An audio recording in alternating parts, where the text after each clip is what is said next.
Hello my dear students.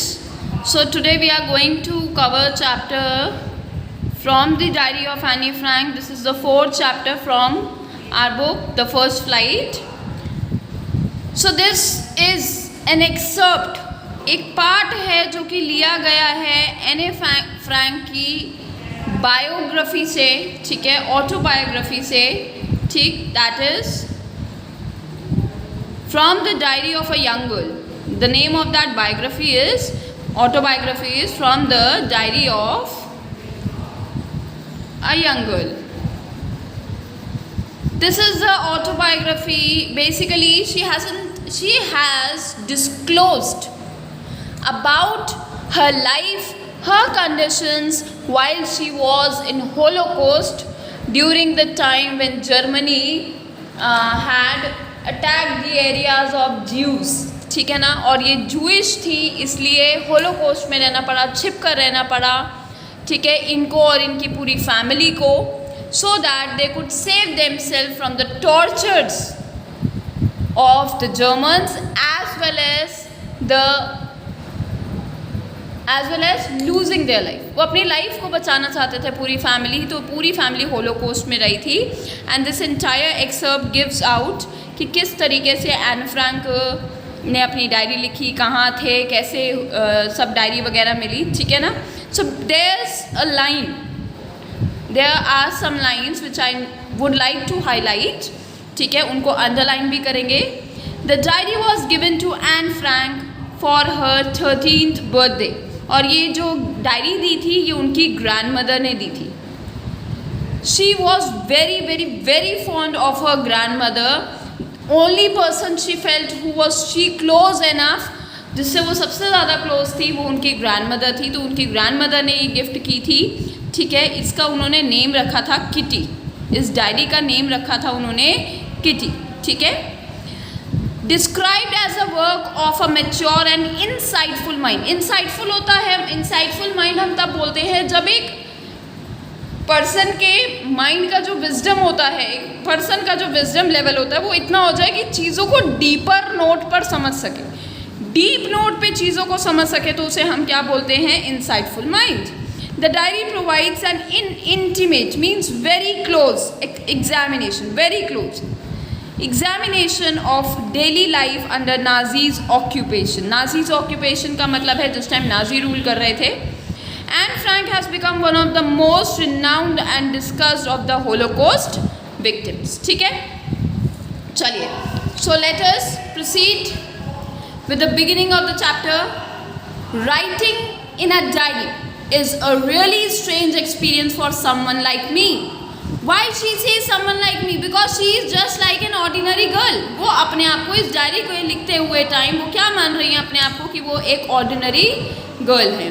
Writing in a diary is really strange experience for someone like me.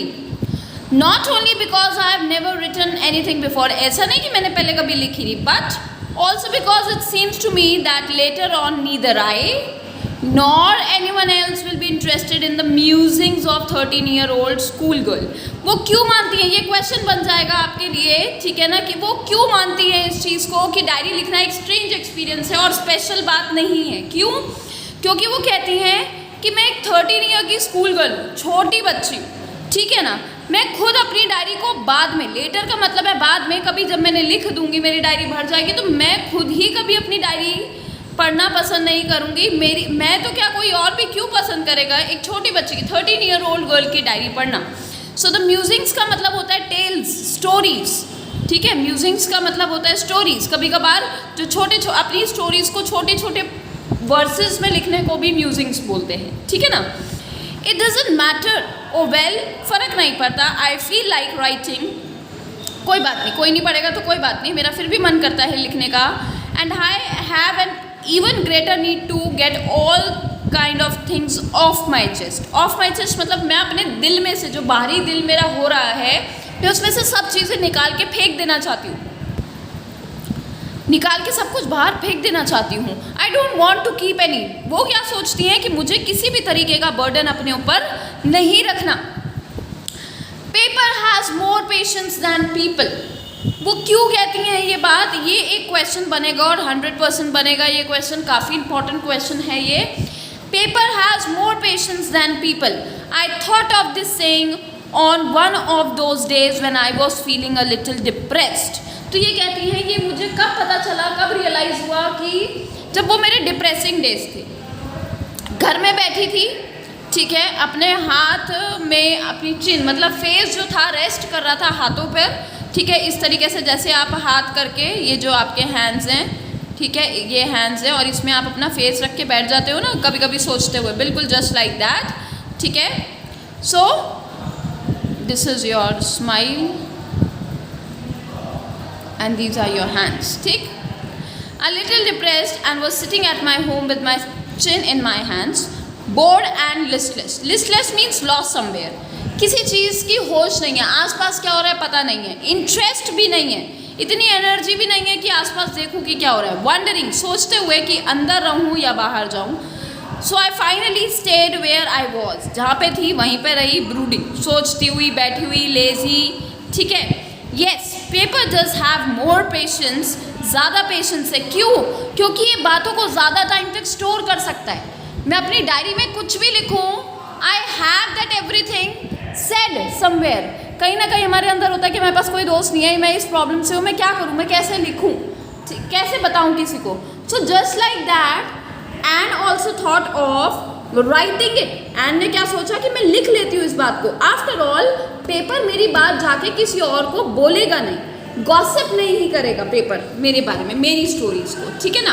And since I am not planning to let anyone else read this stiff backed मतलब hard है थोड़ा इसका जो back cover है, notebook grandly refer to as diary, जिसे लोग diary कहते हैं।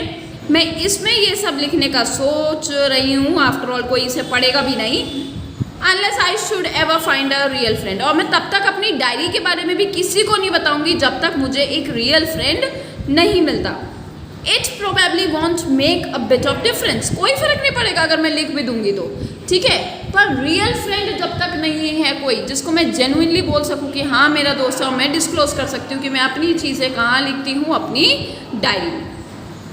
Now I am back to the point that promoted me to keep a diary in the first place. तो पहला रीज़न क्या है कि मैं डायरी क्यों रखती हूँ। ये MCQ बन गया भाई, ये MCQ बन गया, कर लो इसको अंडरलाइन, ठीक है। First place I don't have a friend, पहला रीज़न तो मेरा यही है डायरी लिखने का और डायरी रखने का कि मेरे पास कोई फ्रेंड नहीं है। प्रॉम्प्टेड मीन्स, प्रॉम्प्ट का मतलब तो इमीडिएट होता है, पर प्रॉम्प्टेड का मतलब है इनिशिएटेड।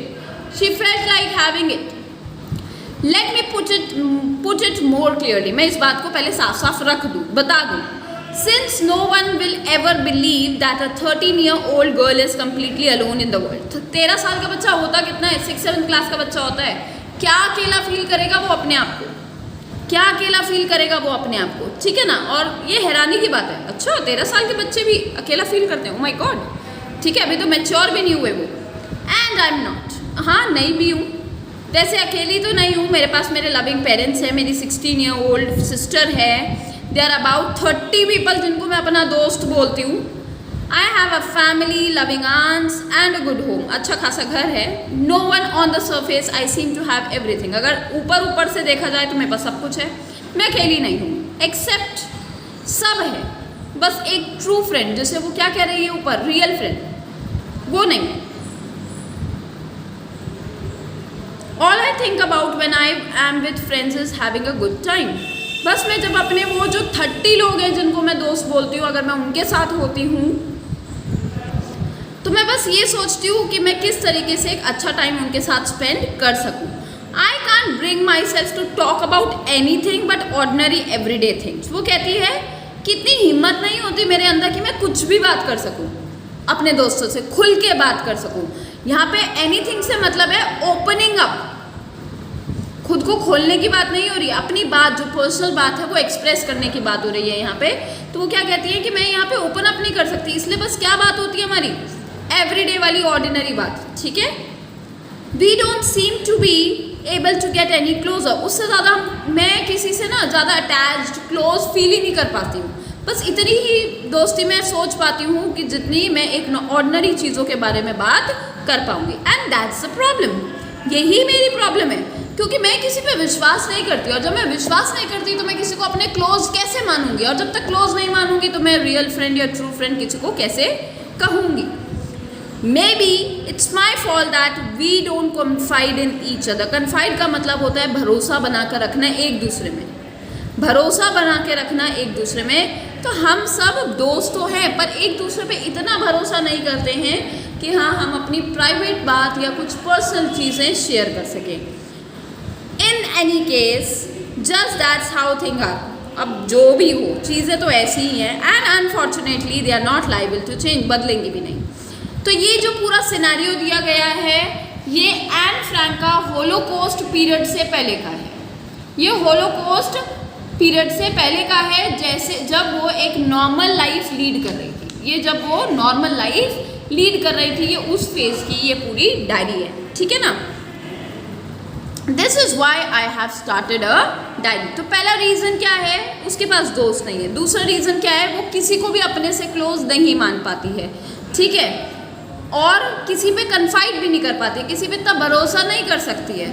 दूसरा, उसे लगता है पीपल आर नॉट रिलायबल, क्योंकि वो क्या बोल रही है ऊपर, paper has more patience because people are gossip mongers, ठीक है ना। तो ये 3 रीज़न है जिसकी वजह से, बैक करके लिख लेना, first reason, second reason, third reason, जिसकी वजह से उसने डायरी लिखनी स्टार्ट की। To enhance the image of this long awaited friend. Enhance मतलब बढ़ाते हुए। अगर मैं सच्ची मुच्ची बताऊं, जो मेरी इमेजिनेशन में एक लंबी लिस्ट है, नहीं एक इमेजिनेशन, एक थॉट है, किसका, रियल फ्रेंड का, जिसका मैं बहुत लंबे समय से इंतज़ार कर रही हूँ। अगर मैं ऐसी बात करूँ, I don't want to jot down the facts in this diary the way most people would do. वो कहती है मैं ये सब चीज़ें अपनी लाइफ के बारे में अपनी इस डायरी में नहीं लिखने वाली हूँ, but I want the diary to be my friend. इसलिए मैं चाहती हूँ कि डायरी मेरी फ्रेंड बन जाए, और मैं इसको क्या नाम देने वाली हूँ, Kitty. I am going to name it as Kitty, ठीक है। Let us move to the second part. Second part की तरफ बढ़ते हैं। Since no one would understand a word of my stories to Kitty, कोई मेरी एक बात भी नहीं समझ पाएगा। If I were to plunge right in, अगर मैं डायरेक्टली, अगर कोई पर्सन डायरेक्टली मेरी डायरी पढ़ने लगे ना, तो उसे कुछ समझ में नहीं आएगा कि क्या चल रहा है। I would better provide a brief sketch of my life much as I dislike doing so. वैसे तो मुझे ये बिल्कुल पसंद नहीं है अपने बारे में ज़्यादा बताना, बट फिर भी मैं थोड़ा सा एक शॉर्ट स्केच अपनी लाइफ का, अपनी ज़िंदगी का दे देती हूँ। My father the most adorable father I have ever seen. इतने प्यार करने वाले पापा हैं कभी नहीं देखे मैंने। Didn't marry my mother until he was 36। तो बेसिकली सिंपल वर्ड्स में लिखने की जगह पे कि मेरे पापा ने शादी 36 की एज में की, तो क्या कहते हैं कि उन्होंने तब तक शादी नहीं की जब तक उनकी एज 36 नहीं होगी। और मेरी मम्मी कब थी, 25 की। तो 36, 25, फादर की एज है 36 और मदर की एज है 25। My sister Margaret was born in Frankfurt in Germany in 1926। हमें ये डेट याद शायद नहीं रखनी पड़ेगी क्योंकि ये एन फ्रैंक से डायरेक्टली रिलेटेड नहीं है। I was, ये ध्यान रखना है, I was born on 12 June 1929। I was born on 12 June। Gemini person है ये, जेमिनी पर्सन है ये, so the Geminis can relate। I was born on 12 June 1929। I lived in Frankfurt until I was 4। Frankfurt में ही रहती थी, 4 साल के थे, ठीक है। My father immigrated। Immigrated का मतलब होता है बाहर चले जाना, दूसरी कंट्री में चले जाना, शिफ्ट हो जाना, उसको बोलते हैं immigrated, ठीक है। Immigrated और immigrated to Holland in 1933। 4 years plus कर लो, ठीक है। My mother Edith Hollander Frank। Please underline this name। Please underline this name and please mark it important। Went with him to Holland in September, ठीक है। वो लोग सितंबर में चले गए। While Margaret and I were sent to Aachen to stay with our grandmother। Margaret went to Holland in December। सितंबर में mother गई, mother father गए, दिसंबर में सिस्टर चली गई और मैं गई फरवरी में। धीरे धीरे जैसे जैसे सेटल होते गए, बुलाते गए, ठीक है ना। When I was plunked down on the table as birthday present for Margaret। ठीक है, तो बेसिकली क्या है कि मेरे को, जैसे कहते हैं ना, मार्गेट का बर्थडे था, ठीक है, फरवरी में, तो लाकर मुझे टेबल पे जैसे छोटे बच्चों की तरह बैठा दिया गया कि लो बेटा आज तुम्हारे बर्थडे का गिफ्ट क्या है, तुम्हारी सिस्टर आ रही है यहाँ पे, ठीक है ना। तो बिल्कुल इसी तरीके से, ठीक है। I started right away at the Montessori nursery school. तो बेसिकली उनकी एजुकेशन की बात हो रही है यहाँ पे, नर्सरी स्कूल में स्टार्ट हुआ। I stay there until I was 6 years तक उनका नर्सरी स्कूल चला। जैसे हमारा फर्स्ट क्लास का जो बच्चा होता है वो 6 ईयर्स का होता है, ठीक है ना। तो उससे पहले उसकी वो नर्सरी, LKG, UKG ये सब चल रहा होता है। कुछ बच्चे प्री नर्सरी भी करते हैं, वो बच्चे करते हैं जो अपनी मम्मी को बहुत तंग करते हैं, ठीक है। चलो बुरा नहीं मानना। At which time I started in the first class, ठीक है। In the 6th form my teacher was Mrs. Cuprus। तो ये अंडरलाइन कर लो, इंपॉर्टेंट है Mrs. Cuprus का role, the headmistress. At the end of the year we both said in tears। तो उनका किस टीचर के साथ सबसे ज़्यादा इमोशन था? सबसे ज़्यादा एक टीचर है के से, जिसके साथ एन फ्रैंक की बिल्कुल नहीं बनती थी, वो थे मिस्टर कीजिंग। और एक है उसकी चाइल्डहुड टीचर, वो भी के से, क्यूपरस। और एक टीचर है के से, कनुप्रिया, वो आपको अभी पढ़ा रहे हैं, ठीक है, जो आपको करंटली पढ़ा रहे हैं। तो बेसिकली क्यूपरस, ये एने फ्रैंक के लिए नहीं है, ये आपके लिए क्यूपरस। तो मिसेस क्यूपरस उसकी फेवरेट टीचर थी। At the end of the year we were both in tears. क्यों? क्योंकि वो हमारे लिए लास्ट डे था और हम दोनों एक दूसरे से क्या थे, काफ़ी इमोशनली अटैच थे, बहुत एक दूसरे से दोनों अटैच थे। In the summer of 1941, please underline, grand मा इल, ऑपरेशन हुआ, and my birthday pass with little celebration, ज़्यादा सेलिब्रेशन नहीं किया। ग्रैंड मदर की डेथ हो गई जनवरी 42 में, ठीक है, जब वो 13 साल की थी। No one knows how often I think of her and I still love her. तो सबसे ज़्यादा वो अपनी फैमिली में किससे अटैच थी? यहाँ पे तो ये टीचर, ठीक है ना। फैमिली में सबसे ज़्यादा वो किससे अटैच थी? फैमिली में सबसे ज़्यादा वो अटैच थी अपनी ग्रैंड मदर से, ठीक है। पर फैमिली में सबसे अडोरेबल कौन था उसके लिए? फैमिली में सबसे ज़्यादा अडोरेबल कौन था उसके लिए? फादर, उसके फादर, ठीक है। ये दो चीज़ें ध्यान रखना। फैमिली में मोस्ट लविंग, जिससे वो बहुत क्लोज थी, that was the grand mother. पर सबसे ज़्यादा अडोरेबल उसको कौन लगते थे? फादर, ठीक है। This birthday celebration in 1942 was intended to make up for the other. कुछ और मतलब इस बार सोचा था कि बर्थडे सेलिब्रेट करेंगे, बट नहीं हुआ।